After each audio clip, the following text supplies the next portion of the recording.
Well, good afternoon, everyone. We're going to start our lunch breakout session here on the geopolitics of 5G. It's hard to remember an issue that has shot up onto the Washington and Silicon Valley and every other capital agenda as quickly as this one has. So we're all certainly looking for a lot of insight from the speakers at this on-the-record panel discussion. This will go from 12:30 to 2 o'clock, and then after the panel, we'll ask everyone to go back to Lisner Auditorium for the subsequent panel sessions. I'm just going to introduce General James Jones. There are very few people in Washington who I think literally need no introduction. He is one of them, so I'll keep it very short, and you have his bio in your package. He's a former national security advisor when I had the privilege to work under him in the Obama administration. He's a former Supreme Allied Commander of Europe, leading NATO forces, a former Commandant of the Marine Corps, and has been in combat operations and led military forces in combat. He's also the chairman of the Scowcroft Center at the Atlantic Council and chair emeritus of the Atlantic Council itself. Most importantly for me, I think General Jones is one of the true stand-up leaders in Washington. It's an increasingly rare commodity to see, and I think for me at least, General Jones is that type of leader with character, and as it says in his bio, he has spent his life serving and protecting the United States as well as American ideals. So General Jones will speak to kick off the discussion. Then we'll ask the panel to come on stage to have a very lively conversation about the geopolitics of 5G. So with that very brief introduction, please join me in welcoming General Jones to the stage.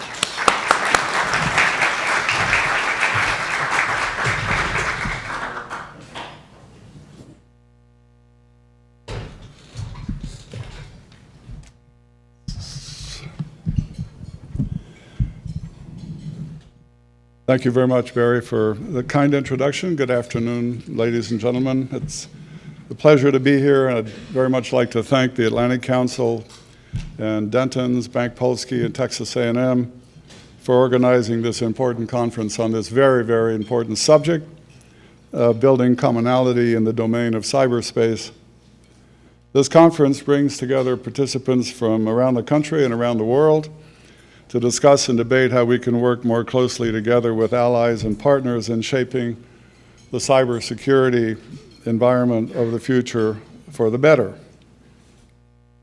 We like to say that we live in a multipolar world, but in some respects, like 5G, it seems as though we're more in a bipolar world from the aspect of great power competition seems to be returning. When the Atlantic Council formulated the vision of creating the Brent Scowcroft Center for Strategy and Security in 2011, conferences and programming like this were exactly what we had in mind. Certainly the evolving domain of cyberspace will play a major role in the evolution of our societies, economies, geopolitics, and indeed I would argue that no technology will have a more revolutionary impact on our societies and our geopolitics in the coming decade, or actually the coming several decades, than the development of 5G technology. In my mind, the race for 5G technology, and in particular the race to develop secure 5G technology, is the most disruptive technological and geopolitical contest playing out in the world today. It will have profound implications on our security, our prosperity, and the state of freedom, privacy, and security in our world from this point on. 5G technology will revolutionize the way we work, the way we live, the way we move, the way we communicate, and the way we make decisions. It will shape the future of our societies in ways that we are only beginning to understand. Whereas previous developments in wireless technology offered evolutionary improvements to service and speed, 5G technology is both revolutionary and disruptive. 5G technology will enable the seamless connection of machines and truly unlock the potential of the Internet of Things, paving the way for such things as smart cities. But as we all know, without a secure network, there's no such thing as a smart city. Just as railroads, interstates, and oil and gas pipelines power the economic development of the 20th century, 5G networks will serve as a dominant critical infrastructure from this point on. And just as you would not want an autocratic adversary to control your access to oil, gas, and food supplies, our values must not allow a foreign competitor / adversary to control the data flows that will drive our future security and much of our prosperity. GDP impact of 5G technology is estimated to be at somewhere between 1.5% to 3% GDP growth for the future. Throughout the course of my career, I've seen time and again the risk of allowing critical infrastructure and resources to affect our way of life, our prosperity, and our security. As a young officer in the Marine Corps in 1973, I remember waiting for several hours at an early morning hour, I was about to say 0:30, in line at the service station to fill my Volkswagen with gas because OPEC had decided to embargo export of oil to the United States. And I also remember every president since Richard Nixon saying they're going to fix that. And finally, the private sector fixed that. I can tell you that no president fixed that. As the Supreme Allied Commander in Europe in 2006, I watched a disruption caused by Vladimir Putin in Europe when he turned off the gas flow to Ukraine in the winter and froze much of Central and Eastern Europe. It took the United States decades to address our dependency on foreign oil. Europe still has an important work to do to break its dependency on Mr. Putin for its energy needs, and I'm happy to be able to say that the United States can help them do that. Currently, Atlantic Council initiative started in 2014, which is known as the 3 Cs Initiative, is championing the idea of bringing Central and Eastern European countries together in response to Mr. Putin's obvious use of energy as a weapon as opposed to a benevolent strategy. We're trying to bring the countries of Central and Eastern Europe from the Adriatic to the Black Sea and the North Sea together on 3 aspects: energy, transportation, and telecommunications. During the Soviet Empire, or the days of the Soviet Union, they built all of their infrastructure from east to west for understandable reasons. The North-South corridor was ignored.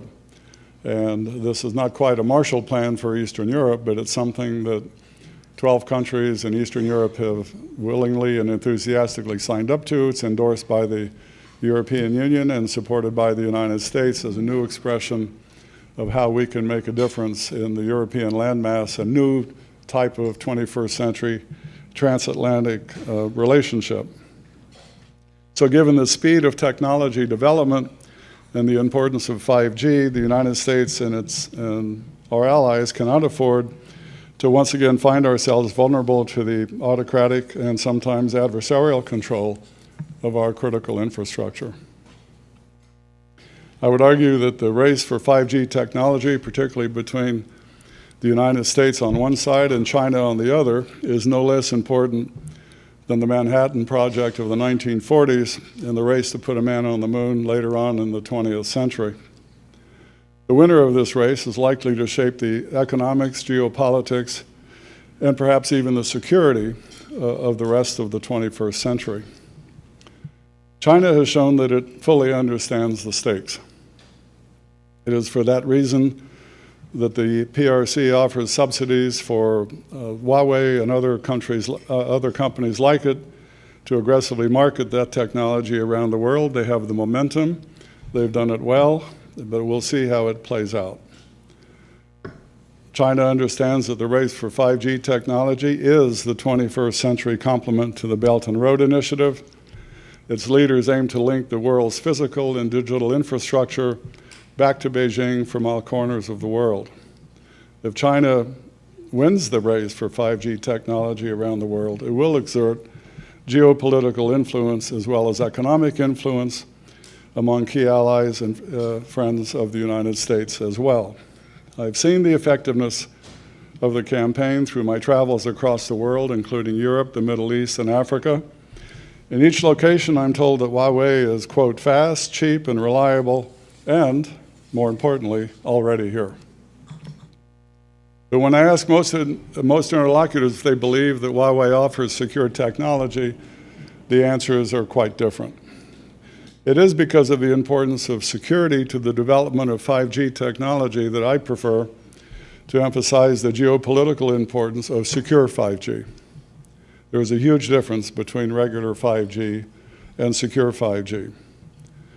While China seeks to win the race for 5G on speed of deployment and state subsidies, I believe that the United States and our friends and allies can win the race for secure 5G based on its commitment to developing and sharing secure 5G technology with our friends and allies at the government level, at the corporate level, and in our private lives.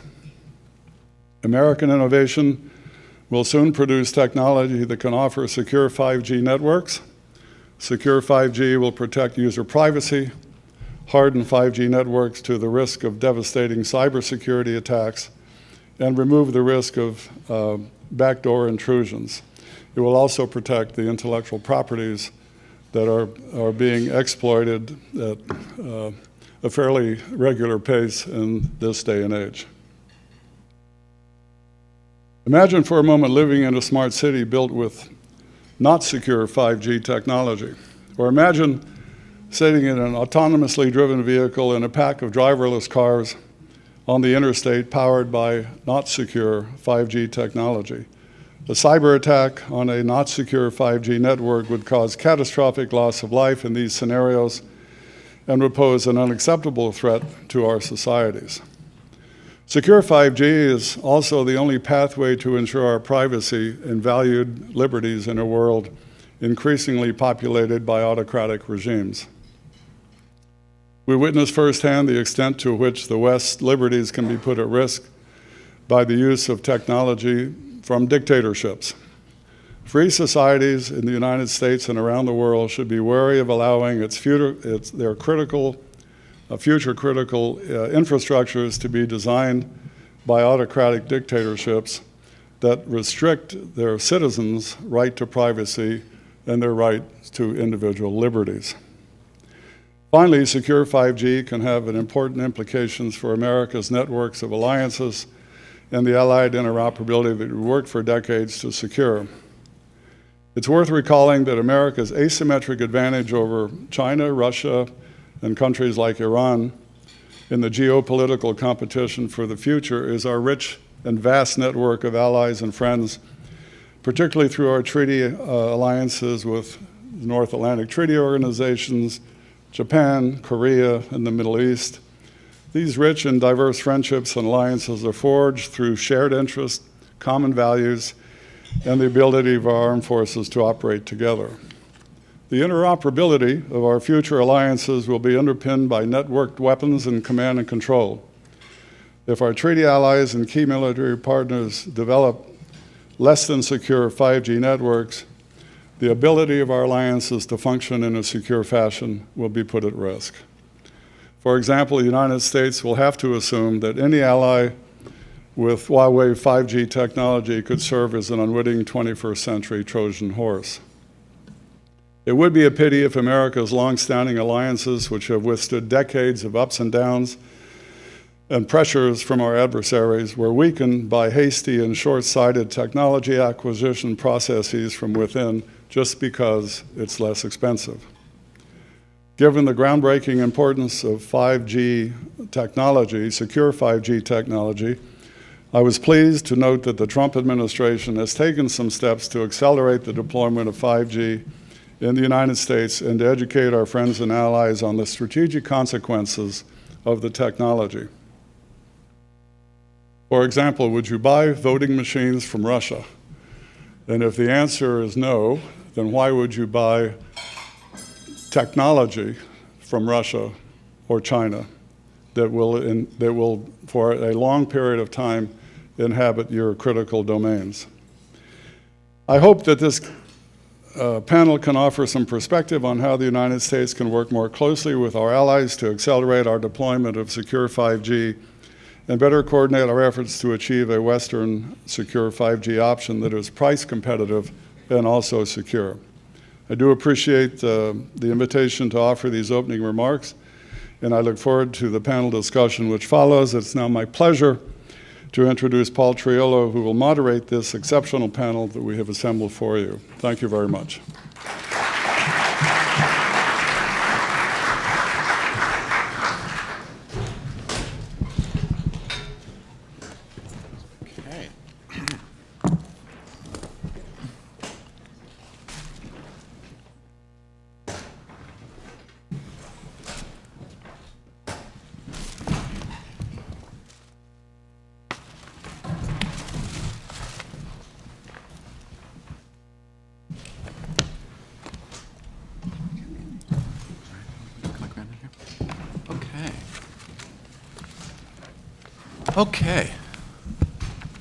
Okay, good afternoon, and thank you, General, for those excellent opening remarks. We got a great panel today. We've got a mix of government and industry, and I think we're going to tackle all of those tough questions that the General raised. And I think it's important to highlight a few things he mentioned here, things like Manhattan Project, moon exploration. So obviously 5G has become also as the General mentioned, has risen to the top of a lot of governments and policymakers over the last year. I think it's important to note really how quickly that has happened, and what I want to do is just touch briefly on why that is and provide a little overview of some of the issues we'll discuss today before turning it over to the panels. And I want to make sure we leave enough time at the end for questions, because I'm sure there'll be a lot of them, and I'll let you know when we're going to turn to the questions. So I think I've also been stunned with the rapidity of which 5G has risen to the top. I think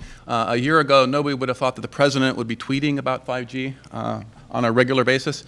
So how have we gotten here? I think it's really important to look at really three issues that have arisen over the past year, and I'll try to put them sort of in perspective. So there are really three issues around 5G that are really now the focus of a lot of attention, and the General touched on some of these. The first is the policy issue, sort of what is the government role in facilitating the rollout of 5G, because now everybody is now getting that 5G is this transformative technology that will increase all of our ability to stream video to our phones, but more importantly, as the General mentioned, it's going to be a piece of critical infrastructure because of things like ultra-reliable and low-latency communications and massive machine-type communications, which are two other key parts of 5G that we can talk about here. But those are going to allow a lot of machine-to-machine communications, and they're going to facilitate a lot of the applications, some of which the General also mentioned, like autonomous vehicles, things like remote surgery, smart cities, which also came up. So I think the policy issues around 5G then have really come to the fore in the last year. I think if 2018, for example, was the year of standards, a major standards setting in the 5G world, I think this year, for example, is going to be a year where more spectrum becomes critical. And I think as we get into the discussion here, we'll want to talk about spectrum and how that's going to affect, for example, deployment of 5G in the United States and elsewhere in the world, and in China, and also what that means in terms of, for example, economies of scale for supply chains around 5G. And then I think almost every day now we see something around this issue in the United States. We had a White House meeting last week where the President and FCC Chairman Pai talked about what the U.S. government is doing in terms of spectrum and infrastructure policies to facilitate rollout of 5G. And those are really key issues that I think we need to talk about in some depth, and where the U.S. is compared to some of the other players like Japan and particularly in China. I think the other issue then is this economy of supply chains, which is really critical. And it's related to the spectrum issue. If, for example, the U.S. Is focused more on the high band frequencies in 5G, whereas the rest of the world seems to be going towards mid-band solutions, what does that mean for supply chains? And I think that's one of the issues we want to delve down into a little bit deeper. And of course, we only have really 4 suppliers of equipment, major suppliers. We have Huawei, ZTE, Ericsson, and Nokia. And I think it's important to understand how those companies and how supply chains are evolving around them. We'll get to that issue too when we get to our industry representative here. And then, of course, the final issue is this issue of supply chain security and resilience, which is sort of why we're here. Because the growing realization that 5G is going to be so transformative, is going to carry a lot more data, and how do we ensure that the supply chain is resilient, I think is really the critical issue here that we have to kind of grapple with. And again, I think we'll get a government perspective on that and industry perspective, because at one level, of course, 5G has a lot of security built in from the beginning, but then the issue of supply chains and who you're buying the equipment from, as the general outlined, becomes really critical in the case of 5G. So I think with that, let me turn it over to the panelists. They'll each make a statement in their areas, and then I'll try to get the discussion going a little bit before we turn it over to the audience. So our first speaker is going to be Diane, Rinaldo from the National Telecommunications. What's the I there? Information Agency. NTIA deals a lot with spectrum and also deals with security issues. And so Diane will start off from the U.S. perspective, and then we also have representatives from Japan and the U.K. And then we'll finish off with the industry perspective. So Diane. Great, thanks, Paul. It's great to be with you all today, and I appreciate the Atlantic Council for including me in this conversation. It's a very important conversation. I never shy away from an opportunity to sing the praises of NTIA. This month is my 1-year anniversary. And so I have learned a lot from the folks at NTIA. I'm a Capitol Hill background and a 100% policy person. I think NTIA, we're best known for being the principal advisor to the White House on tech and telecom issues. And I always poke fun of policy people, and again, me being 100% a policy person, that sometimes we sit on a cloud and look down below and say, that looks like that's a problem. You all need to do something about that. Right, we all know the type, or even worse, the folks that say, "I've been saying this for 10 years, and no one has fixed the problem yet." Now, that one's my favorite. But NTIA, while we do opine on serious policy issues, we also get down in the weeds and look at action items. I see the good Dr. Alan Friedman sitting up in the front row, who runs our multi-stakeholder process, where he convenes industry folks, the brightest minds in industry, to come together and to look at a lot of these tough policy issues and how can we best work together, as well as, I'm sure you're familiar with, we recently released the botnet roadmap report, which identifies multiple areas and how we can combat these tough issue areas.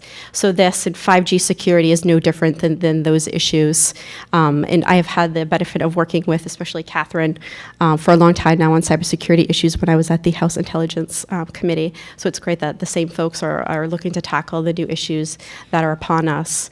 I think one of the most important things for a policy person when you look at these issues is that it's not just a cyber issue or a 5G issue. It's a spoke and wheel type situation where you have to look at every individual spoke, whether it's standards or R&D, supply chain issues, trade enforcement, that you have to tackle each individual issue and look at them in their own certain way. And that's the only way you're going to make real progress on a certain area. Again, going from high above the cloud or in the Twittersphere down to the ground and looking at these action-oriented areas. So I appreciate the opportunity to be here. I love the fact that you're doing an industry and government panel. We cannot do this alone. It is a public-private partnership. And so I look forward to listening to my other panelists and fielding your questions. Thank you for having me today, Paul. Good, thanks, Diane. Next we'll go to Hirobumi Kayama. He's with the Ministry of Economy, Trade, and Industry of Japan to give us a perspective from Japan on some of the issues around 5G. Please. Thank you, Paul, and then good afternoon, everybody. And then thank you so much for Atlantic Council of having me here. So I'm Hirobumi Kayama, Special Advisor to METI, Ministry of Economy, Trade, and Industry of the Japanese government. And then before going to my remarks, let me explain about what is the role of the METI under the context of the 5G policy-making process. METI has a jurisdiction over the Japanese industry. So in this sense, we have been expected to make a productive input to the interagency process of the Japanese government regarding the supply chain risks in addressing the 5G policy-making process. And on the top of it, METI has a general jurisdiction over the export control, and then a Japanese equivalent of CFIUS regarding the manufacturing industries. So in this sense, the relevant information we have gotten through these kind of measures implementation were also expected to be incorporated in the Japanese government policy-making process. Then let me start from the situation of 5G in Japan. And then 5G benefits us a lot in terms of massive data transmission, faster response time, and larger connection of the devices. And thus, 5G is one of the key technologies which enable the Society 5.0, our new concept for the future society. So this is quite in line with the description by the General Jones at the opening remarks. And at the same time, compared to the 4G LTE network, it's going to be more difficult for us to verify the security of communication in 5G networks because of the expanded volume of the software and the various multifunction devices in this network. And besides that, the potential damage caused by the security breaches would be massive under the 5G infrastructure. In this context, the Japanese government addressed the supply chain risks associated with 5G relatively earlier than other like-minded nations. On December 10th last year, the government introduced, quote, an interagency agreement for government procurement of IT systems, equipment, and then services, and procurement procedure, end of quote, very long name, which governs our government procurement of 5G-related things. This interagency agreement demands government agencies to consider risk associated with supply chain when they procure the IT systems, telecommunication services, and so on. Given the concerns regarding the continuous remote updating of the 5G-related software and hardware by suppliers, logical behaviors of relevant agencies in the Japanese government in line with this interagency agreement are expected to be a refrainment from procuring 5G-related things from untrusted entities. In other words, this interagency agreement won't allow the agencies to think that procuring 5G things from untrusted entities is okay simply because they are not proven to be guilty of espionage. And following this interagency agreement last year, the Japanese government also published a licensing policy of 5G. This policy says applicants for 5G frequency allocation are requested to pay due attention to this interagency agreement. Recently, 5G frequencies are allocated to the Japanese operators. Although the frequency allocation is not under the jurisdiction of my ministry, METI, but I can say it is quite natural to think that awardees of frequency allocation will pay due attention to the interagency agreement in their 5G development processes. Given this frequency allocation, the non-standalone 5G is to be gradually introduced to the radio access network area of 5G with some software updates and the addition of some hardware to existing LTE network from this year. And from mid-2020s, the standalone 5G will be introduced in both core network area and the radio access network area. If we look at the vendor side of Japan, Japan does not have any 5G equipment suppliers now, although Japan had some potential leading component suppliers for 5G equipment, like NEC or Fujitsu. We think that dependence on a single dominant and trusted 5G equipment supplier, which is legally obligated to cooperate in national intelligence work at home, we increase risk of data leakage and an unintended disruption of data flow in the near future. And in the long run, such dependence will hinder the user-side application development, disrupt alternative ICT supply chain, neutralize monitoring or verification capability of like-minded nations, and deprive opportunities of switching to other suppliers for a decade. And so in this sense, in addressing 5G supply chain risks, these long-term implications should be thought out, and concerted actions by like-minded nations should be pursued, because the size of market matters a lot in order to nurture economic alternative suppliers. In this context, the Japanese government is intensively communicating with not only the United States, but also other like-minded nations, especially in Europe. Then I'd like to touch upon the data issues. As General Jones mentioned at his opening remarks, the Japanese government believes that we have to take appropriate actions for making our 5G infrastructure secure, as well as for achieving high-level data free flow through promotion of data security.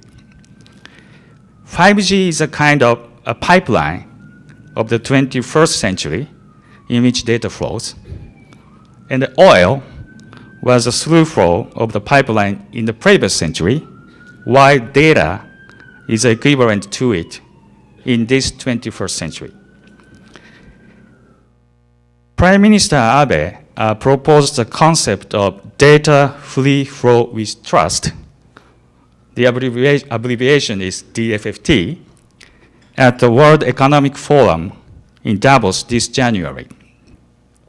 The basic idea behind this concept is that enhancing trust encourages further data free flow.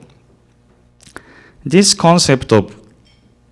concept of data free flow and trust does not conflict with each other, but rather trust should be regarded as an enabler of data free flow. We recognize that respecting domestic and internationally applicable frameworks for consumer trust, privacy data protection, and intellectual property right protection will promote innovation and strengthen confidence and trust in the digital economy. And so in this sense, as the current chairman of the G20 summit, the Prime Minister Abe advocates this DFFT concept in the coming G20 processes. So in this sense, the Japanese government welcomes any kinds of input or comments to this new concept of DFFT in this coming G20 process. Thank you so much. Thank you. That was a great presentation on Japan. Just a clarification, he mentioned standalone and non-standalone 5G. So non-standalone is really an extension of the 4G LTE network, enhanced mobile broadband, and then full standalone would involve the ultra-reliable low latency communications and the massive machine-type communications. So that's a key distinction that we can get a little bit deeper into. But great points. I think you also raised the great points about interagency collaboration within governments, because these issues fall to many different organizations in terms of both cybersecurity, spectrum, and other issues around sort of promoting the rollout of 5G. So those are some really good points from Japan. So we'll turn now to Paul Maddinson, who's a counselor on digital security from the British Embassy. Paul also has done a stint at the National Cybersecurity Centre in the UK, and so I think we'll get a great perspective again on how the UK government is approaching issues around 5G and supply chain security. Paul? Thank you, Paul, and thank you for the opportunity to talk. So I'll talk about the UK government's approach to the 5G issue. First and foremost, the UK government recognises the significance of this for the future as set out by General Jones and other speakers. Because of that, they've initiated a telecom supply chain review. So this is a cross-government effort led by the Department for Digital, Culture, Media and Sport to look into all the different aspects of the 5G issue, from security, prosperity, technology and others. The NCSC, the National Cybersecurity Centre in the UK, has been providing expert advice and evidence to support that review. Ministers are due to take a decision on the recommendations in the review imminently, so we don't yet have the clarity of a government position yet, but it should be due out very soon. The review starts first and foremost by having a very clear recognition of the threat. So telecoms networks are threatened by a variety of hostile states, criminals, hacktivists and others. They're after sensitive information to intrude on our privacy, but increasingly the potential exists for disruption of services that rely on telecoms networks. And of course, as we've said, with 5G, the number of services that rely on the telecoms networks grows exponentially, and the severity of potential disruption grows equally. Threats to telecom networks are not just about supply chain, of course. So one of the most significant attacks we dealt with last year that we've talked publicly about was Russian intrusions into telecom networks, which didn't rely on the Russians having kit in UK networks, but was equally significant. But supply chain is a big issue, hence the work gone into the review for government decision. We talk about high-risk vendors in that review. There's a number of different sort of ways of defining that. With 5G, it clearly refers to Huawei and China being the main source of high-risk vendors. We identify Huawei as a high-risk vendor on the basis of the China National Intelligence Law, which can compel organisations that are based in China to comply with government demands. We also recognise the malicious threat that China cyber activity poses to the UK and has posed, and we've publicly called that out on a number of occasions, most recently around APT10 activity against UK and international companies. So we're starting with a very clear recognition of the threat that these networks will be subjected to. But in the UK, we're not starting from scratch. We're not building standalone 5G networks. The telecom operators are looking to upgrade the 4G networks and do non-standalone. And we already have Huawei equipment in the UK, and we have had for 10, 15 years or more. In order to try and tackle the threat from high-risk vendors in our telecom networks, we've developed a series of different activities. The most public and well-known is probably the Huawei Cybersecurity Evaluation Centre. This is where the UK government has an arrangement to get access to source code and to do reviews on that in order to help inform our security decisions. Importantly, though, that is only one aspect of our way of tackling the threat, and not necessarily the most important. So the way telecoms networks are architected in the UK to minimise the presence of high-risk vendors, to minimise which parts of the networks they're in. We don't have high-risk vendors in significant networks, either for national security, classified systems, or critical functions. We also insist on diversity of vendors with the telecom operators, so that if there is a failure in one vendor's equipment or even an exploit that can be exploited by any malicious actor, if it affects a piece of equipment, it won't affect the whole network. So we try to tackle the threat in that way. One of the key questions of the review is whether that approach will scale or is appropriate for 5G. And the clear answer is no. It's a much more difficult problem, much more significant challenge. So the review is taking that into account. There are some principles, though, that we've applied to telecom security which are enduring. So the high-risk vendors will not be allowed in sensitive networks in the UK. That's either government or in the provision of critical functions which the UK relies on. We are keen to raise the security standards overall of telecoms networks. One of the big weaknesses we certainly have in the UK, but we see worldwide, is the fact that telecoms operators do not give the priorities to security that we would want as a government, and therefore measures to increase standards of security against all threats are important. For the UK, that might require new legislation. If the market mechanisms are not working appropriately, the government might have to intervene more actively than it has so far. But we really support voluntary and collaborative measures to increase cybersecurity standards. So the Prague conference next week, we're very pleased to be supporting and being involved in. We're also very keen to encourage alternative sources of supply for telecoms equipment other than high-risk vendors in order to reduce reliance in UK networks on those high-risk vendors. So I'll finish there.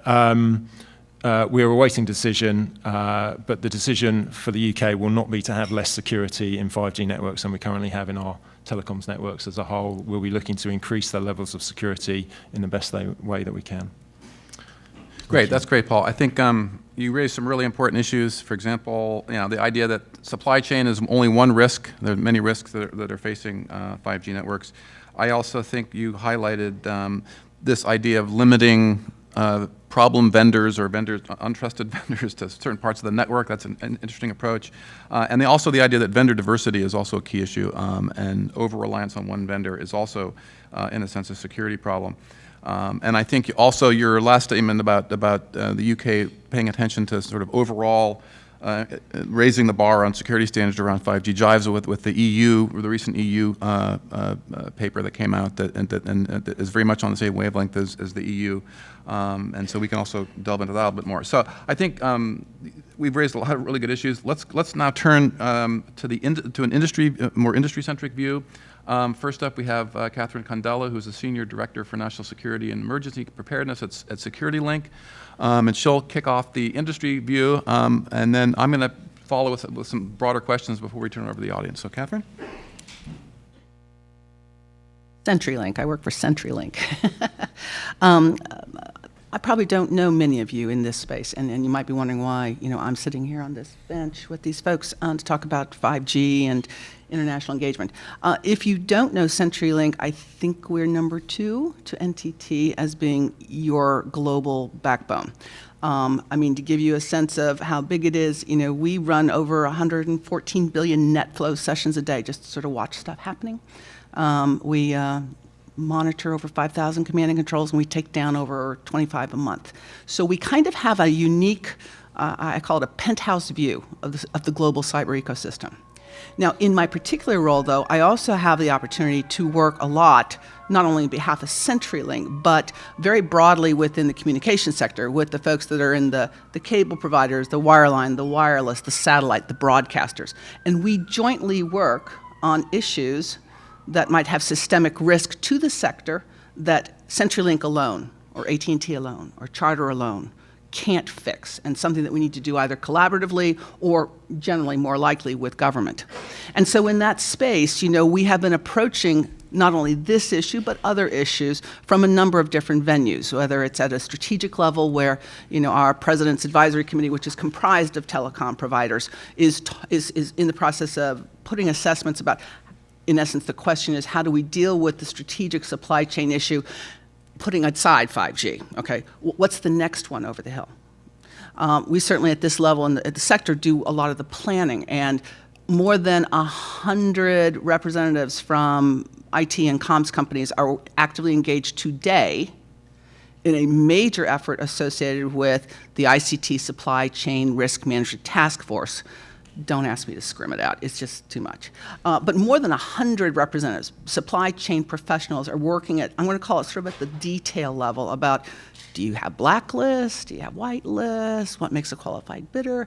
And this is going to be a topic of discussion this afternoon, so I'm not going to get into that. I just want to let you know you have to see the afternoon's presentation. The last thing, and I think what makes comms in particular really unique in this space, and why I get to talk so much about comms in a very happy way, is that the phrase I use is that, if the policy is right and that the plans are good, then it'll end up being operationalized. And very, very broadly, this sector works with government on a regular basis to deal with whether it's, hurricanes, tornadoes, snowstorms, or cyber attacks. All of this bubbles up into an environment where we can kind of look at 5G from, I'm going to say, a slightly different perspective. And it's not, you guys have been making it all about radio access networks. I got it. I heard it. We understand the concerns. We truly do understand the concerns. But one of the things I hope to inject into this dialogue today is that it's not just the transport. When you think about the evolution that happened with the 4G environment, we went from tap, tap, tap is a T and tap, tap, tap, tap is a U to, the environment that we're working in today. And it was the applications, it was the stuff on top that was being transported by these lovely 4G LTE networks, which really just exploded. Now, I know we're already getting really excited about what's going to happen in 5G. I know we're really super excited. But we haven't even begun to scratch just how excited we're going to be. And so I know we have been focused on the transport networks. But from my worldview, and I get to work with my favorite competitors day in and day out, and sometimes I have to remind them I really do work for CenturyLink, let me go do that. What I see consistently is such an extensive applied application of everything we've ever known for any amount of time into the more than 10 years of standards to be able to get to 5G. The levels of security that have been built in, on, throughout that space which the network service providers have access and control to.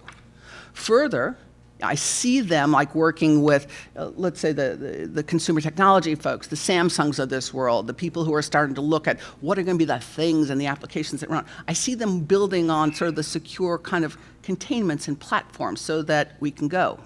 My point to all this is that the transport is important. I'm not disputing that. But I think we are almost missing the point that we also need to be focusing on so what's going to be running over it. One of the key lessons that we learned working with NTIA and other folks during the whole botnet mitigation and how are we going to provide ourselves from being run over by botnets is that it's a big ecosystem. And I have space, and I have domain, and I have control over certain aspects of it. And I think I do a good job. But there are other aspects, other domains, and other environments that also need to be addressed. Those entities and those need to also focus on their responsibilities, and it sort of ends up becoming the shared responsibility story. I would comment that there are a number of things that clearly need to be addressed in terms of an immediate mitigation. The rollout of 5G has started. We already see that there are numerous continents which are not going to be using some of the vendors, let's say, that AT&T and Verizon are using. I still, as CenturyLink, need to terminate traffic there. I still have to terminate traffic to the green zone, which is handled by a carrier who uses what the UK would call a high-risk vendor. I'm going to have to terminate traffic to people across the globe, irrespective of who their vendor is.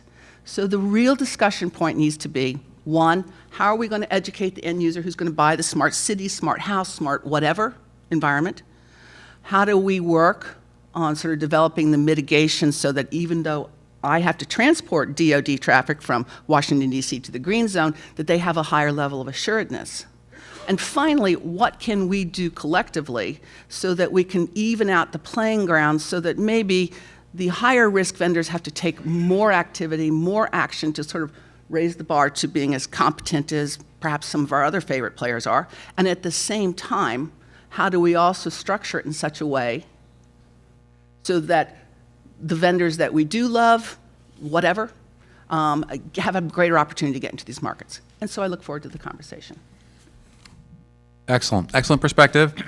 Just again, foot-stomping a few things. I think noting that that security, building on the experience of past iterations of mobile networks, there's a lot of security built into 5G.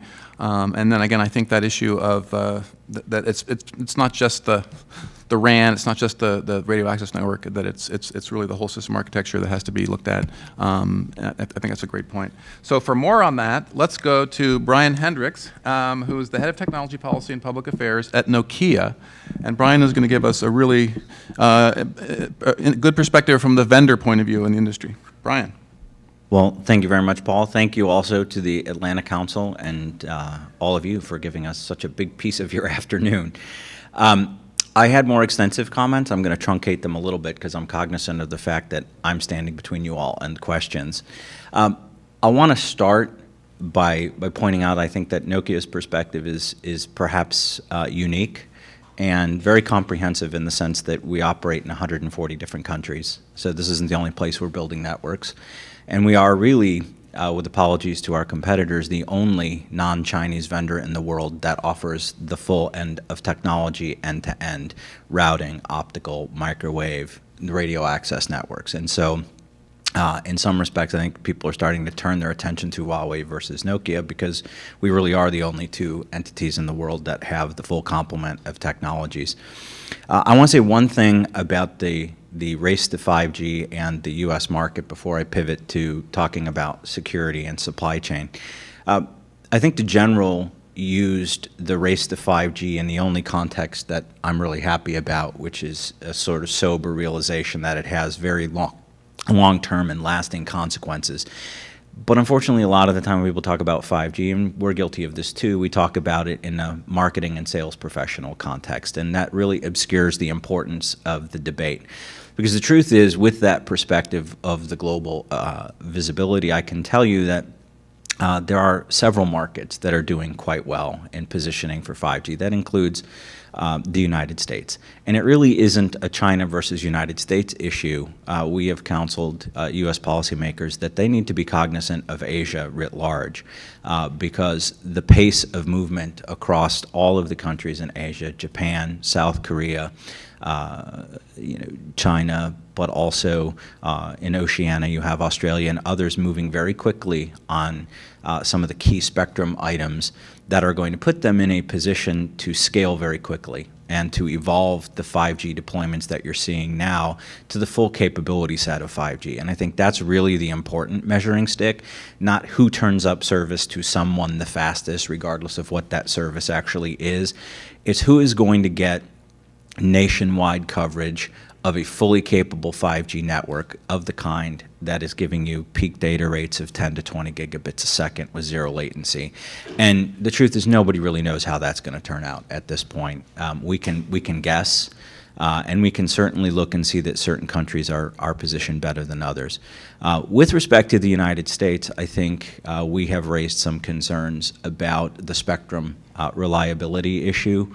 We certainly supply equipment for millimeter wave builds, but it was always anticipated here and elsewhere that you would have the full spectrum stack deployed, that you would use low band and mid band spectrum for both coverage and capacity, and later on you would add millimeter wave to densify the network as you started to scale up demand. And so we have chosen to deploy primarily our foundation on millimeter wave, which can be okay, but it has limits to what you can cover. And it necessitates that the FCC in particular very, very quickly pivot to mid-band. We have no plan, we have no timeline for it, and without it, the early deployments may be squandered in terms of the U.S.'s ability to scale out. And so there really domestically is no more critical priority at this point than to resolve mid-band. Unfortunately, like many other bands in spectrum, there are no green fields. So there are issues that have to be worked through, and that is all the more reason that we need to get started. Frankly, we should have started on mid-band a while ago, but we certainly need to prioritize it now. Now, with respect to security, let me say that I think the most important issue is to recognize that there's a distinction between supplier trustworthiness and supply chain security. They are used interchangeably, and they are not, because the policy levers that you would pull to address those are very distinct. So supplier trustworthiness is something that Europe is now beginning to focus on and beginning to identify how do you know a trustworthy supplier when you see one. I would submit to you that there are several ways that you can tell that you have a trustworthy supplier, and one of those is heritage and market conduct.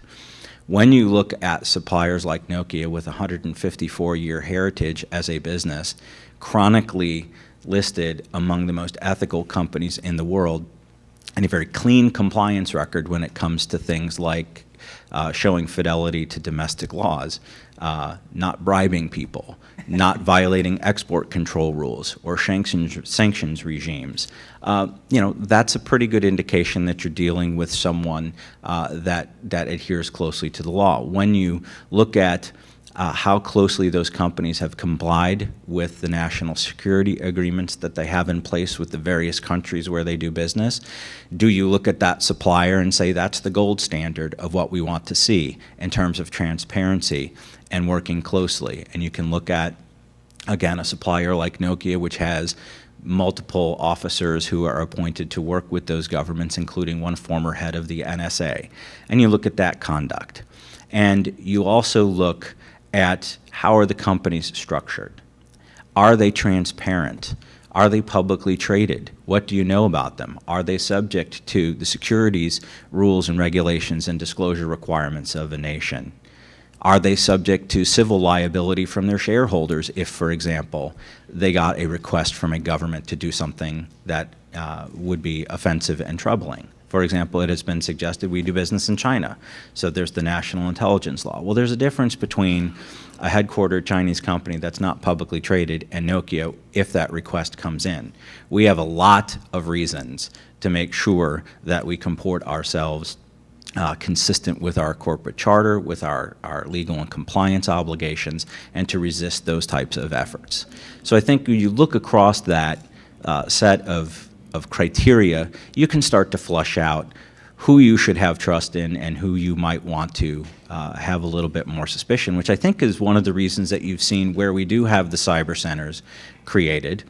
We're not typically subject to those reviews. People have looked at our conduct, they've looked at our design for security processes, and they've determined that we're not a high-risk vendor. That doesn't mean we're perfect, but it means that people don't start from a place where they suspect our motives or our intentions. Whether that is reasonable for other people or not, to have that suspicion is for other people to determine. As far as we're concerned, we're not a high-risk supplier. And I think that we've heard a lot of discussion also about this notion that there isn't a smoking gun.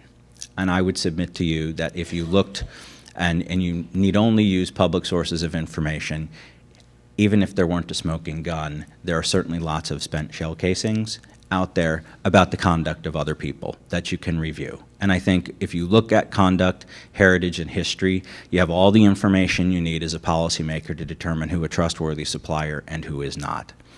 Now, with respect to the cyber centers, I also want to mention one thing, and that is that we have tended to elevate them in their importance and their capability set. It's not for me to suggest that they're not a worthwhile undertaking. Obviously, governments have invested in those. But I think, again, from a reporting perspective and a public perspective, they're seen as a panacea or a penicillin for the trustworthiness risk, and they are not, because they are limited in their scope and their capability, and they fulfill a very important purpose.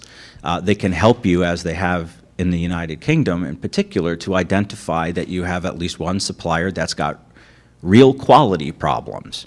And whether the vulnerability exists because the quality is poor or there was malicious intent is largely inconsequential. Vulnerable is vulnerable. And so there is value in it, but there's also important to recognize that there's a limitation. Your field of vision determines how much you can mitigate and see. And the truth is you can bench test the hardware. I can give you a router. I can give you the binary code, and you can look at it and hope that we can faithfully replicate it. But we push code updates daily. to our equipment. And it's unreasonable to expect that someone would be able, without major delay in cost anyway, to be able to examine all code before it's loaded. That's why you need a tiered structure for threat mitigation, and I think Paul sort of outlined that. And so let's not overemphasize the value of those things. And that's a point we're making in Europe right now, because a certain supplier is very quick to agree to build new cyber centers. And I think you have to question why that is. If those were a perfect panacea for identifying vulnerabilities, they might be less quick to do that. So layering your mitigation, defining what a trustworthy supplier looks like are very important. Very quickly on supply chain, that's the natural follow-on that's happening here and elsewhere. I think we went through this discussion last year when the National Defense Authorization Act was debated, and there was a lot of discussion about sourcing of components and software development in different countries around the world. And the first question that I often asked was, well, what is it you're really worried about in the supply chain? It's a global supply chain. A lot of us manufacture and source from certain places. There are cost limitations on our ability to just uproot a supply chain. Paul was talking a little bit about the economies, and we can address that. But it was also where I source things like mounting harnesses and screws can't be a matter of national security. So we need to really be precise in defining what are the components and activities that give rise to concern, whether you define it as a smart component and what that means. And let's have a conversation about where those things are sourced and manufactured. But probably most importantly, let's take a look at the hygiene and the activities that the suppliers actually utilize to secure our supply chain. Because I trust you, we don't have a trust me philosophy when it comes to that. In addition to our very extensive supply design for security program and our auditing tools and our forensic tools that we look at in our own software development, we have a number of programs that we do. And again, nobody's perfect, but the conversation should focus around a narrow subset of things that people are interested in talking about. Where are those located? Can they be moved? Do they need to be moved? What's industry doing? Are there really gaps that need to be addressed before we start making proclamations about moving supply chain to various places? Because as you've seen, the rollouts are happening, and one does not simply pick up a supply chain and move it somewhere else and turn it up and scale it.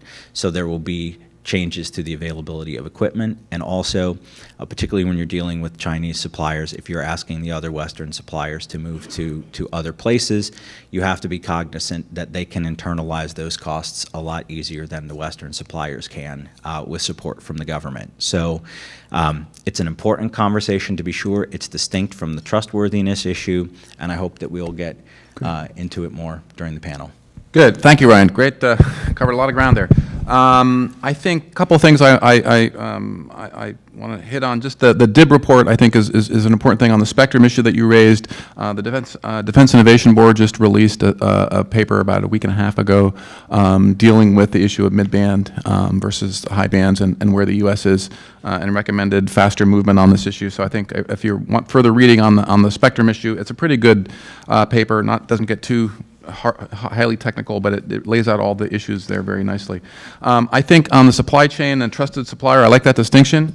I think that's something that, as you said, is being sort of this trustworthiness issue. I think is becoming more key to some of the discussions in Europe and in the U.S. on 5G. And then the more complicated issue of supply chain security is also proceeding with, and will be discussed. Some of it will be discussed this afternoon, as was mentioned earlier by Kathryn. And I think the U.S. government is highly engaged on that process of trying to determine where and how far back in the supply chain to go and what to control. And that's a really important issue. I think, before we open up to the audience, let me just turn to Paul a little bit. I think the issue of sort of the centers and Huawei's willingness to serve up its source code. I mean, did they get any credit for opening their source code up to such scrutiny? Or and I'd also like to have you comment a little bit on this issue, the recent report, which was talked about the quality issue around Huawei's source code, because I think there's been a lot of discussion about that in the media and other things. I just like to get your thoughts on that. Yeah, sure. I mean, it wasn't really about giving the company any kind of credit, or it was about trying to do what we can to tackle the security threat. And I completely agree, actually, with all of Brian's comments on Cybersecurity Centre. What I should have said or emphasised a bit more is, the UK experience, not least, is they're, very expensive and require a huge amount of expertise, and they only provide a partial insight into the problem. So we're certainly not promoting that as a way of tackling, particularly the threats to 5G. I think what has been useful, though, it's given us an insight into particularly, Huawei's engineering practices, and those have raised concerns. I think the report was very clear about them, and it was evidence-based. It's not, it's not anecdotal evidence. It's based on thorough analysis. A lot of that looks like shoddy engineering, and one of the key conclusions you can draw is that they might be faster and they might be cheaper, but the quality is not necessarily there, and that drives our push for raising standards overall in the telecom sector. That if the equipment is not manufactured or engineered properly, it's vulnerable to all sorts of threats, not just the threat from the country of origin. So I think overall, yes, it's given us some insights, but it's certainly not a solution to the problem, particularly going forwards. Right, and it seems as though with 5G, the problem becomes really hard to scale at all, because now you're talking about software updates, and you're talking about the ability to achieve any kind of binary equivalency is sort of, much more problematic in 5G. Yeah, absolutely. I mean, just a couple of other quick points on that is, we focused on the kind of core and periphery within 4G networks when we're talking about layered defense. Obviously, that changes with 5G. You're talking about the virtualization infrastructure. But if we move to more, cloud services and commodity computing, then of course we do have a lot more experience, and a lot more of that is replicable. So the experience in trying to enforce security in there actually sometimes gets a bit easier rather than harder. Good. Okay, well, in the interest of time, let's go ahead and start taking questions from the audience. We have a microphone over here, so if you'd like to ask a question, please queue up behind that microphone, and we'll take the questions sort of in order of who gets in line first here. So please identify yourself, and then if you have a particular panelist that you'd like to direct the question to, that's fine. Otherwise, I'll try to direct it if it's a more general question. Thanks. Marian Backstrom, Inside Cybersecurity. I have two questions, and you can choose if I'm only allowed one, although I don't see anyone else. The first is, it's been sort of taken as a given, the amount of security that's built into 5G and the standards process, but at a recent ISPAP meeting, an advisory board to the National Institute for Standards and Technology, staff at NIST informed the board that while those specifications are there, or security specifications are there, they require the capability be there, but it's still up to the network provider whether they turn on those security features in many cases. So what should government be doing to ensure that those features are turned on? The second question is, there are a lot of observers who say, I know that Mr. Hendricks has said whether a vulnerability is there or not, or there intentionally or not, is irrelevant.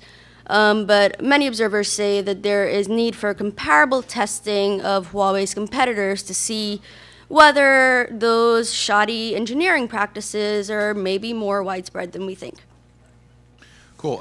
Okay, so on the first one, this... I'm happy to take a whack at both of them. You want Okay. Let's have you take a whack at the first one was on the security built into 5G and whether the carriers have to turn it on or not. Sure. So the first thing I would say is, and we didn't spend a lot of time talking about standardization on the panel, but I'm glad that we did have some comments and we're returning to it, is I think we learned a lot from LTE. We had some vulnerabilities that were left in LTE, and some of those were a conscious choice, frankly, because you're making puts and trades about how much capacity you need for actual radio activity versus what the security trade-off is. The early work in standards closed a lot of those to prevent things like MC catching and so forth, but it's very much been on our mind for the better part of the last 5 to 7 years about how you secure 5G. And some of that is in standardization, and some of that is simply in the design of the gear to use a lot more applications and analytics and autonomous machine learning and things of that nature. But you're absolutely right that all the standard tells us is that I have to manufacture the equipment to support that capability. And different carriers will make different choices. Some of them are frankly much better than others about wanting those features. I think what's different, though, about this than perhaps with LTE is, I don't recall anyway, the heightened level of attention and interest in security before we began deploying the networks that we now see. It was much more of an after-the-fact kind of conversation for LTE. You always want security, but security at a price. So I'm not sure that we can necessarily assume that carriers won't activate those features unless they are compelled to do so. I think it's an important conversation, but I don't think it's necessarily a given conclusion that we need government intervention. With respect to the other question, and I think this is something that is being talked about in Europe right now, which greatly concerns us, not the least of which reason is that it's more than a little bit offensive to us to suggest, after all the years of activity, that there is some sort of equivalency between our equipment and others.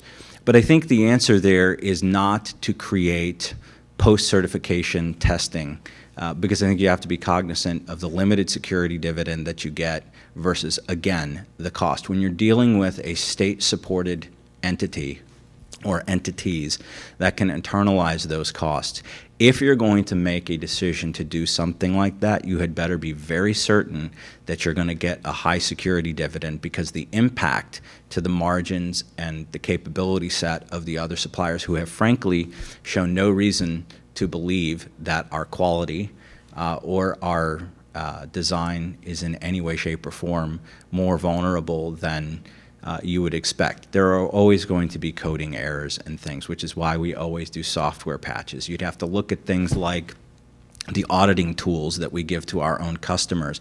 We test with them before we deploy. We test with them before we put a patch out. We give them the tools to audit. And so you already have built into our process a lot of those things for the carriers to be able to identify vulnerabilities in our gear. And I doubt they would, most of them anyway, would feel the need to put our gear through even more extensive testing. Okay, Paul, you wanted to add something? Yeah, just quickly, from the UK's perspective, and particularly the NCSC, the answer to both questions is partnership. So we hope that partnership with the operators will encourage them to give high priority to security and turn on those features. I mentioned regulation as a possibility, but often that is just to even the playing field so that, that everybody will do it and it's properly, regulated rather than just a sort of ad hoc measure. And the second issue, again, is partnership. So we don't have an evaluation centre for Nokia or other vendors. They're not high-risk vendors. For all the reasons that Brian talked about. But we are willing to work in partnership with them to help improve the cybersecurity of our networks, and particularly as we introduce 5G. So, yeah, that would be my answer. Good. Thank you, Paul and Brian. Good question. We have another question from the audience. Tom? Tom Donahue. I'm one of the failed former White House officials who's been talking about this for at least 10 years, including with Kathryn. He was way ahead of his time. I think one of our fundamental problems in this conversation, and I'd like to build on some things that Kathryn was at least alluding to, which is that we are mixing a lot of different issues together, which is preventing us from identifying solutions, because I think, as you would do in any good software design, we need to modularize this conversation. I think we're mixing different problems and different solutions, and we're just all feeling pretty confused about it. From a national security point of view, the fundamental issue is our ability to project our national will in a crisis globally.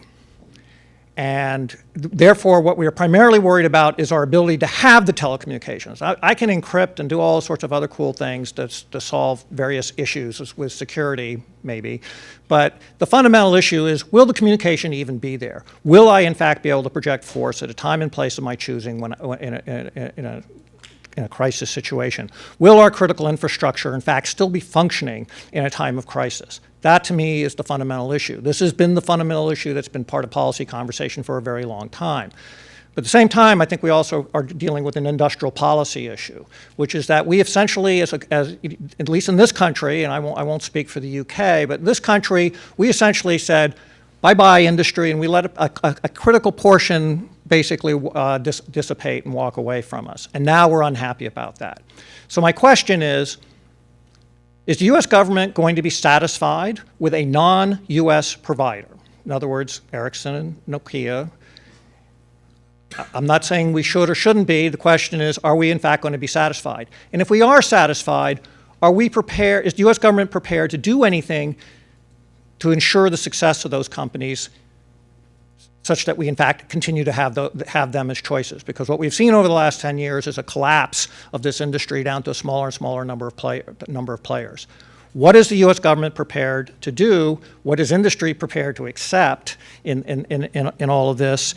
And then finally, what is the U.S. government prepared to do to get back to Kathryn's issue about still got to connect this? You know, if I'm in Baghdad, I'm sorry, we're not going to just say, oh no, I'm not sending my military communications through those networks, and therefore I'm just not going to talk to that guy, that commander. That's not going to happen. So what are we prepared to do to make it work in these mixed environments? Thank you. Thank you, Tom. Great questions. Existential questions. Yeah, I think this gets back to some of the earlier discussion about statements that the U.S. government has made, for example, to European allies that sharing of intelligence or sharing of information would be potentially curtailed depending on what type of equipment was in the network. And then the broader issue that Tom raises, which is the concern that of the ability of a foreign power to turn off portions of the telecom network in a time of crisis, and what does that mean in terms of a long-term viability of 5G from a U.S. government perspective, and then the industrial policy issue I think is critical here too, and so maybe we can turn to Diane on this one to talk about how the U.S. government is viewing this issue of supply chain and U.S. industry and European industry. Hello, there we go. Okay, sorry about that, operator error. So no, it was a great question. And being from NTIA within the Department of Commerce, one of the things that I get to do every day is look through the lens of the economy. And so I would say one of the issues that keeps me up at night is what happens if we don't have a competitor.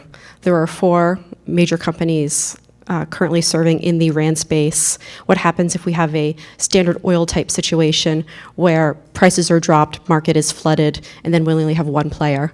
So I think it's important to make sure that we keep regulations in check, make sure we have a vibrant marketplace, have these conversation with the allies like we're doing now, like the State Department's doing, like NTIA is doing, to make sure we're having these important conversations. I think as a society, we're to the point, I like to hope we're at the point, where if you saw a flash drive on the ground, no one would pick it up and put it in your computer. I want to get to the point where people stop putting questionable infrastructure in their networks. So, if there was a magic wand, it would have been waved already. I used to work for Congressman Mike Rogers, who is the first politician to kind of stand up on these issues in 2012. So it's something that we've been admiring for a long time. But I think right now the best thing we can do is to keep having these conversations. We are having them internally as well. So kind of keep beating that drum and making sure that competition is robust in this area.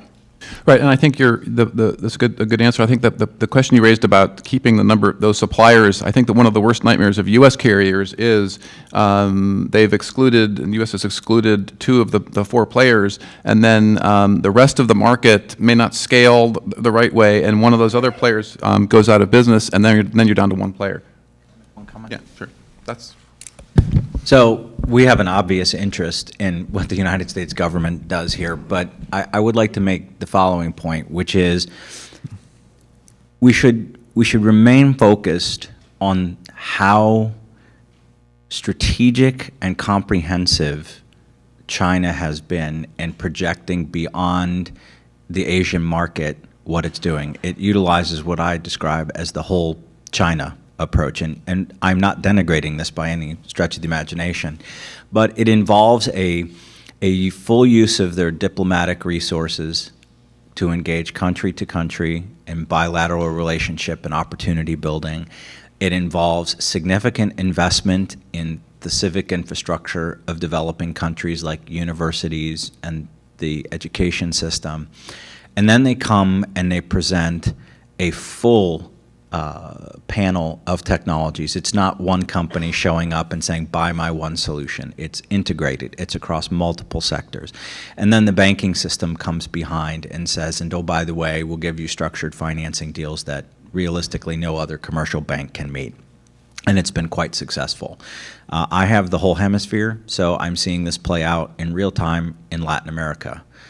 We have actually engaged in a much smaller scale version of that approach with the Finnish government, using the embassies of Finland in Latin American countries for that same type of bilateral engagement, positioning all of Business Finland, which is about 1,600 technology companies, and using both as much commercial structured financing as we are able to. And we're not able to match the scale, obviously, of what China is doing, but it is quite effective, because what we have seen is that some of the countries are deeply concerned about becoming a solo supply ecosystem, and they like the idea of keeping. So from a U.S. perspective, it would be very interesting to see if the conversation pivoted from the intelligence and security push against the allies to one which recognizes that you have tremendous technology companies in the United States, not just your network suppliers, but device companies, storage companies, chip companies. And you tried that same sort of holistic all technology approach backed by structured financing from the Export-Import Bank and other resources. I think what that does is provides a real commercial alternative to countries that are struggling. And I think that would be a very powerful and persuasive tool at this moment in time. Great, great answer. So yeah, I mean, this is something somebody mentioned earlier. I think the Belt and Road was part of this. So yeah, I mean, the Chinese approach to this. We haven't really talked about Belt and Road and Digital Silk Road, but yeah, the sort of full spectrum of network provision and over-the-top players and payments and other things are all part of a broader Chinese strategy to I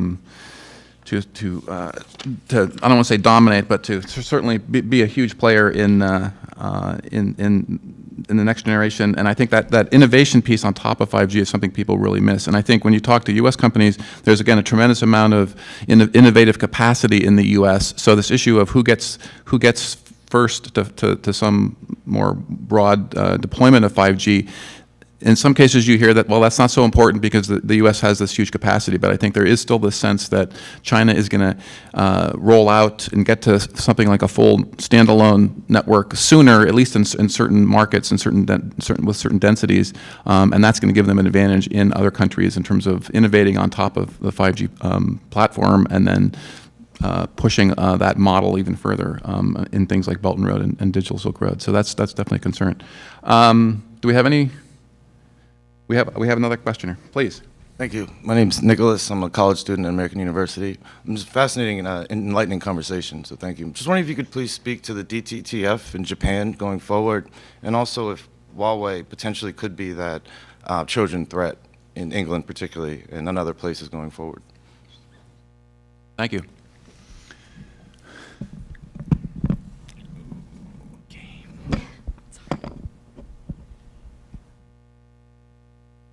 So thank you so much for your question regarding DTTF, the data free for, no, DFFT, sorry. DFFT. So actually this is a concept we are trying to launch at the G20 process, where we have the nation, our neighboring nation. So in this sense, how much specific discussion we could have under the initiative of DFFT, is quite still kind of questionable. However, the rest of the world, other than like-minded nations of U.S., Japan, and other democratic nations, are waiting for a message from the leaders. What kind of posture or what kind of framework should be introduced in governing the data issue or security issue or privacy issue? So in this sense, the demonstrating our intention to start discussing the future appropriate framework or posture handling the trust issue, which includes various things, privacy, intellectual property protection, and etc., going to be very important. Because as you can see, for example, in some Southeast Asian nation, there's some inclination to introduce the authoritarian government-style policy packages regarding cybersecurity. We have to stop this, and we have to show the appropriate future in this regard. This is a kind of the fundamental motivation why Prime Minister Abe will advocate this concept in the G20. And at the same time, we will try to facilitate the WTO or digital commerce discussion in order to further facilitate the data free flow in the international trade sphere. And then even after implementing this effort, if still there remains some inconsistent measures against the data free flow, then we might have to think of different discussion fora in order to specify or identify the area where the like-minded nations should have a concerted actions. Good. Thank you, Kayama-san. So I think we have time for at least one more question. Carl? Hi, Carl Rauscher. I've spent 25 years at Bell Labs, which is now part of Nokia, and dabbled a bit in, worked in ultra-high reliability and security, and dabbled a bit in international cyber policy. It's been alluded to or stated unequivocally that both there's national security concerns with 5G as well as economic growth opportunities, and there's an interplay between the two. So can we optimize both the ability to achieve the best we possibly can economically and national security? I mean, it's easy to say that, but the question to the panel is, tangibly, what would that look like? I imagine there's some trade-offs that need to be made, some tough decisions, some tough calls that need to be made. Does anybody on the panel have an example of what tangibly that would look like if we could optimize both? Well, I think that's a great question, Carl. I think that's what's sort of happening right now, I think, particularly in the debate in Europe in terms of how to deal with the issue of trusted suppliers and supply chains. So I think we're sort of in the midst of that discussion. I think we probably we don't quite know how that's going to come out yet, but I think that's sort of, I think something we're definitely in the middle of. Does anybody want to jump in on that? Nobody better than the U.S. understands doing the customer experience. I agree with many of the panelists in the time. It's not who builds the network first, it's who has most fun on it, who uses it the most, who leverages it the most, who makes money because of it the most, which is why I go back to, it's not just the transport, it's the other stuff as well. I think we have an opportunity, certainly domestically with our partners, to really capitalize on so now what are you going to use it for? And there's already a ton of work going on, the Cisco, the IoT, the smart city, but that's just what we know about. We need to be thinking bigger. And because I think we have been incredibly successful in sort of building the apps, building the services, building the capabilities that run over the transport networks, that make it a delight, a profit, a wonderful thing to use. I think we have an immediate midterm opportunity to, if you will, rejigger the market set, if you will, for the 5G environment. I think it'll take spectrum.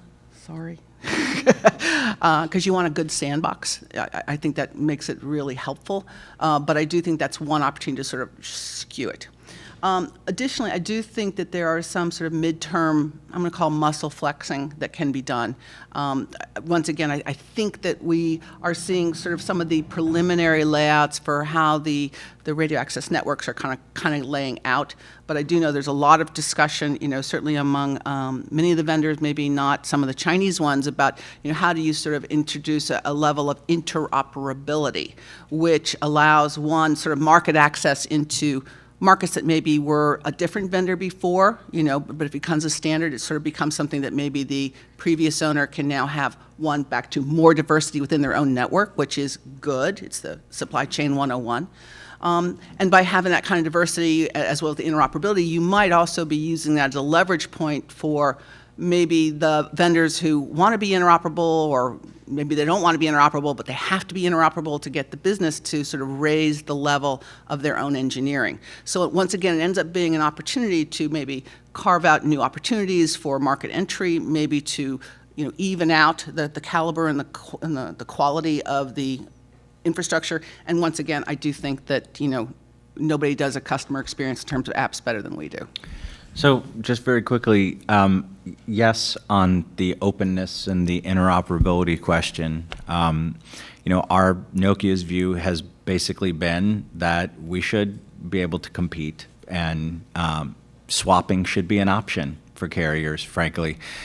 We just announced a product in just a matter of the last couple of weeks, which is designed to be a standalone 5G, assuming you have a non-Nokia LTE base. But it relies on cooperation at the radio interface and interoperability to be supported, and you can imagine why some incumbents might not be wild about that. But that should be, a fundamental, part of the marketplace. The other thing I would just return to is we talked a lot about the web scale and the capacity for innovation in the United States, and I think that we run a risk of being complacent about that, because we have such capacity and web scale and apps and an early lead in the development of some of the vertical use cases. But we have to have a network on which to launch that touches the bulk of the citizenry. And again, I would point you at Asia and not just China, but we're talking about enormous population centers with densification that can be scaled out very, very quickly. And if the U.S. lags too far behind in making that type of capability available, knowing that's particularly among the web scale players, it's launch in this market first, then scale out elsewhere, it's going to be a problem for that U.S. leadership. And so in a short run, there are things that we have to do. We have to keep lowering barriers to deployment. We've done some on siting. There's more to be done. We just have to get the spectrum in the marketplace. The reason that I think that this is so important is that national security loss of innovation lead is one of the reasons that there's a group of folks inside the government cavitating right now on the idea of building a national network. Right. And I would say to you that their instincts are correct, that they recognize we're on a pathway which is troublesome, but that could be very disruptive. Right. And maybe isn't the right approach. But unless and until we solve this mid-band and other spectrum problem, the tools aren't there to get that network built. That becomes a problem for the United States. Thank you, Brian. That's a really great summary, and I think it's too bad we didn't have Newt Gingrich here to help with his vision of 5G. Let's let Hirobumi-san do a final thing, and then we'll wrap up. And because we're running a teeny bit over schedule, but I was told we could run over a little bit. So actually, Japanese government has not, coming up with the, tangible or potential solution regarding the question. But at least I can say that the pure dependency upon the prescriptive regulatory approach on the 5G supply chain risks will not work well, even though there's a national security implications. So in this sense, for example, we are focusing on the new kind of initiative by NTIA, such as software transparency, which can address both, entity trustworthiness issue and the supply chain risks. So in this sense, we need to have an open discussion from now on.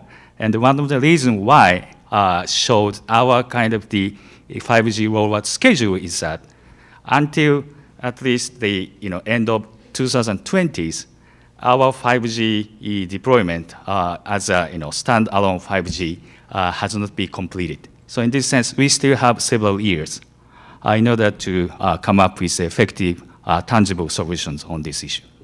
There's still time. Okay, good. This is great. So I want to thank the panel. Great discussion. I think we just scratched the surface, but you couldn't have had this a year ago. It would have been hard to have this kind of discussion. So one last plug. There's a white paper that Eurasia Group did late last year called The Geopolitics of 5G, the same title as this. If you just Google that, it'll be the first or second thing that comes up, has a lot more background on some of the issues we discussed today. So that I recommend that. And thank you all for the great questions and for attending today.